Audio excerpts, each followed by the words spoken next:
Columbia River Basalts, by Jessica Berry, Jesse Oliver, and Adrian Alatorre. The Columbia River Basalt has some of the most outstanding views in the Northwest. Some of these views are awe-inspiring and awesome vistas. Concerts and dangerous driving also are included. The Columbia River Basalts also encompass more than just Idaho. The Columbia River Basalt Group is a large igneous province that lies across parts of the western United States.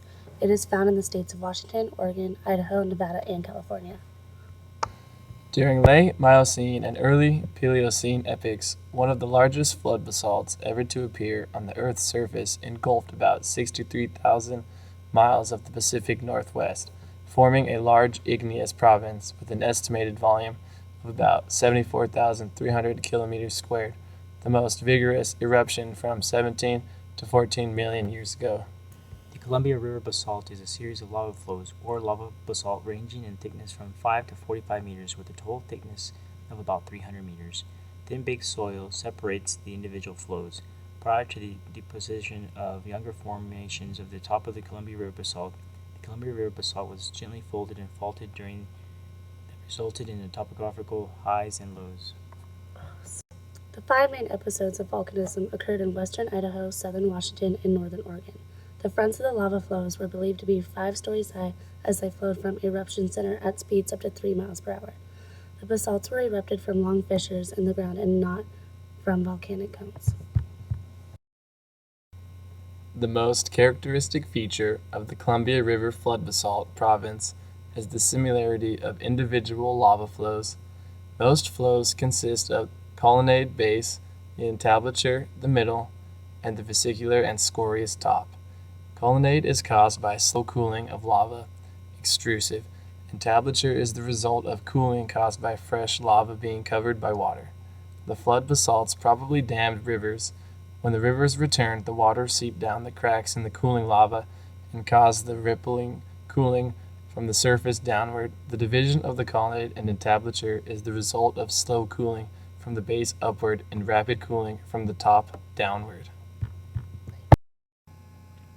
The Columbia River Basalt are broken up into 3 divisions: Yakima Fold Belt, Palusa Subprovince, Blue Mountain Subprovince.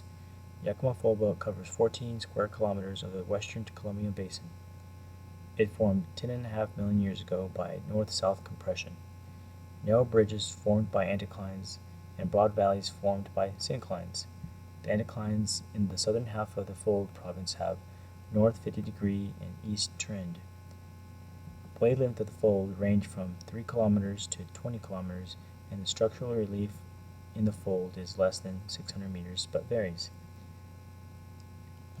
The fold belt is cross-cut by faults in several places. After the belt formed, it controlled the thickness of the future basalt.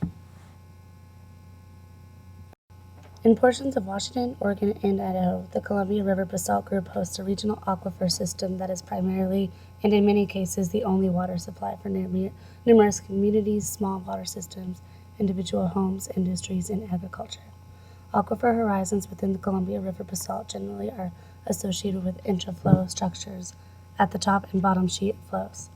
The interiors of thick sheet flows have extremely limited permeability and act as aquithards, typically creating a series of stacked confined aquifers within the aquifer system.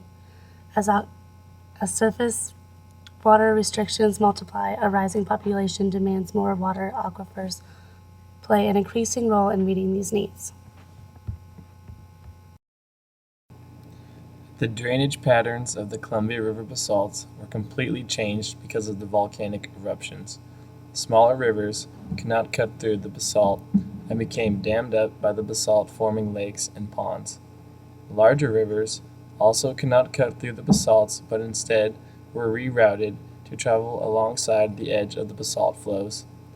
Lava dammed up the rivers and created lakes, and also created megafossils such as insects, fish, mollusks, and freshwater sponges. Most of these fossils are found in the bedding plains within the formation. Layers of volcanic ash became present. At the bottom of these lakes became an anoxic environment, and the color of the fossils were preserved by the anoxic conditions until exposed to oxygen. The lava flows became insulated within one another. It could take months or weeks for the lava to cool, causing a lot of damage along its way. Columbia River Basalt comprises 40,000 cubic miles of basaltic lava, known as the Columbia River Basalts. The tremendous flow erupted between 17 and 6 million years ago. Most of it flooded out the first 1.5 million years ago. To the right, you can see the first initial eruptions, shown in red. The Columbia River basalts were deposited 17.5 to 6 million years ago. And Naha basalts were deposited 17.4 to 17 million years ago. The Picture Gorge basalts were deposited 16 to 15 million years ago.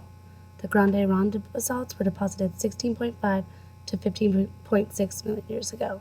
These are often sometimes put together.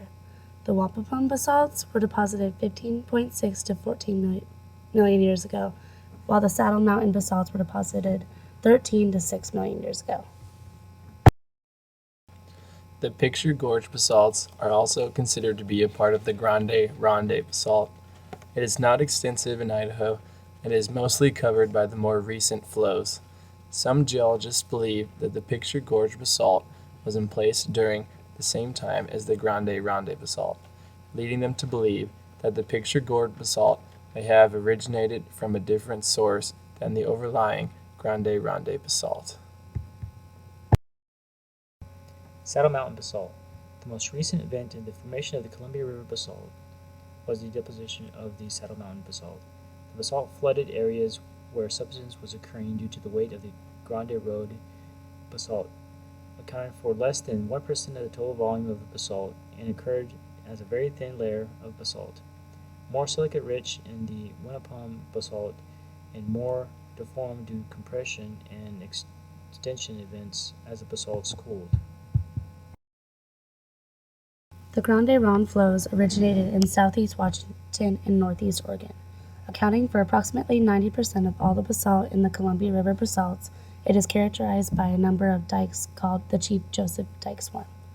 Over 120 flows occurred during this episode, producing the thylatic basalt with no olivine and very few crystals visible. Glass, flagellase, and augite are the most common minerals in these basalts. The Imnaha basalts account for approximately 5% of all the Columbia River basalts.